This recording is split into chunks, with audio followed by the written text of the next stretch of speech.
नमस्कार, Haribhoomi news bulletin में आपका स्वागत है। हरियाणा के सीनियर आईपीएस अफसर वाई पुन कुमार के सुसाइड मामले में उनके पोस्टमार्टम को लेकर विवाद और गहरा गया है। शनिवार दोपहर डॉक्टर्स और फोरेंसिक टीम चंडीगढ़ पीजीआई पहुंची, लेकिन परिवार का कोई भी सदस्य मोर्चरी नहीं पहुंचा, जिससे पोस्टमार्टम रुक गया। परिवार की कमेटी ने स्पष्ट किया है कि जब तक आरोपी डीजीपी शत्रुजीत कपूर और हटाए गए रोहतक एसपी नरेंद्र बजानिया को गिरफ्तार नहीं किया जाता, तब तक वे पोस्टमार्टम नहीं कराएंगे। परिवार ने प्रशासन पर जबरदस्ती डेड बॉडी पीजीआई ले जाने का आरोप भी लगाया था। इस मामले को आगे बढ़ाने के लिए परिवार और अनुसूचित समाज के कल दोपहर 2 बजे चंडीगढ़ के सेक्टर 20 स्थित गुरु रविदास गुरुद्वारे में महापंचायत बुलाई गई है। जनता के बढ़ते आक्रोश के बीच सरकार ने रोहतक एसपी नरेंद्र बजानिया को पद से हटा दिया है। वहीं मुख्यमंत्री नायब सिंह सैनी ने पंचकुला में बयान दिया कि सरकार इस मामले की पूरी जांच कराएगी और दोषी कितना भी प्रभावशाली हो, बख्शा नहीं जाएगा। इस बीच कांग्रेस सभी जिला मुख्यालयों पर प्रदर्शन कर रही है और रोहतक में सामाजिक संगठनों ने एसपी आवास का घेराव किया। सूत्रों के अनुसार पोस्टमार्टम होने के बाद डीजीपी कपूर को भी पद से हटाया जा सकता है। उत्तराखंड त्रासदी में लापता हुए हरियाणा के नूह जिले के अग्निवीर जवान समय सिंह का शव 65 दिन बाद मिला। 8 अगस्त को उत्तराखंड के हर्षिल में आर्मी कैंट के पास बादल फटने के बाद समय सिंह समेत सेना के करीब 9 जवान लापता हो गए थे। नूह के गांव कुरथला के रहने वाले समय सिंह महज 8 महीने पहले ही सेना में भर्ती हुए थे और ये उनकी पहली पोस्टिंग थी। बेटे की शहादत पर जहां पूरे गांव में मातम पसरा है, वहीं उनके पिता दलबीर सिंह ने अग्निवीर योजना पर गंभीर सवाल उठाए हैं। उन्होंने कहा कि योजना समाप्त होनी चाहिए और सेना को पहले जैसा कर देना चाहिए। दलबीर सिंह का दर्द छलका जब उन्होंने कहा कि हर आदमी सोचता है कि 4 साल के पीरियड में क्यों मरने के लिए जाएं। उन्होंने इस योजना को देश के जवानों के लिए अपमान वाली बात बताया। शहीद जवान का पार्थिव शरीर सेना के जवान गांव लेकर पहुंचे, जहां उन्हें श्रद्धांजलि दी गई।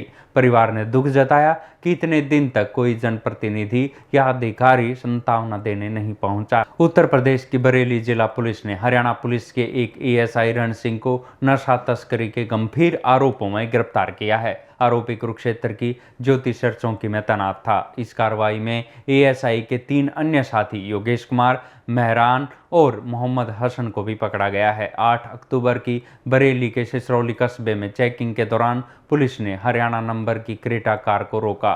तलाशी लेने पर कार में 360 ग्राम अफीम, लगभग 51,000 रुपए, 6 मोबाइल और सोने के आभूषण बरामद हुए। बरेली पुलिस की जांच में खुलासा हुआ कि ये गिरोह यूपी से अफीम खरीदकर हरियाणा के करनाल और कुरुक्षेत्र जैसे जिलों में सप्लाई करता था। सिरोली थाना प्रभारी के अनुसार रण सिंह 15 दिन पहले ही अपने साथियों के साथ अफीम लेने गया था।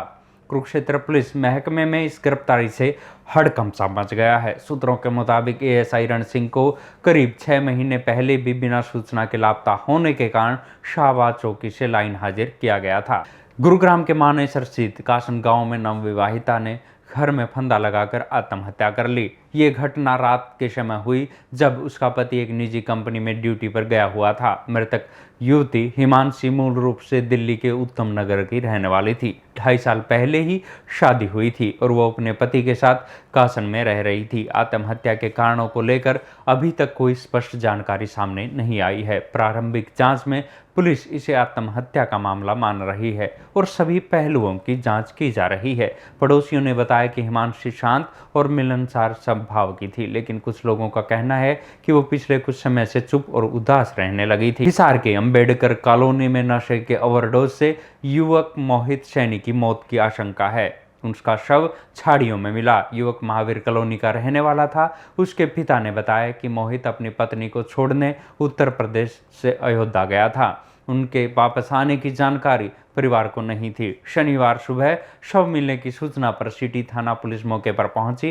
प्रारंभिक जांच में युवक के पास से नशे के इंजेक्शन बरामद हुए हैं, जिससे ओवरडोज की आशंका जताई जा रही है। चिंताजनक बात यह है कि हिसार में 24 दिन के भीतर नशे की मौत का यह दूसरा मामला है। इससे पहले मॉडल टाउन निवासी युवक गोलू का शव भी रजवाहे के पास मिला था, जिसकी मौत के कारण फिर नशे की ओवरडोज बताया गया था। बढ़ते मामलों को देखते हुए हिसार पुलिस ने रात की गश्त बढ़ा दी है और अलर्ट पर है। ऐसी ही खबरों से जुड़े रहने के लिए देखते रहिए हरिभूमि टीवी। और अधिक खबरों को विस्तार से जानना है तो हरिभूमि अखबार पढ़ें या हरिभूमि की वेबसाइट पर जाएं।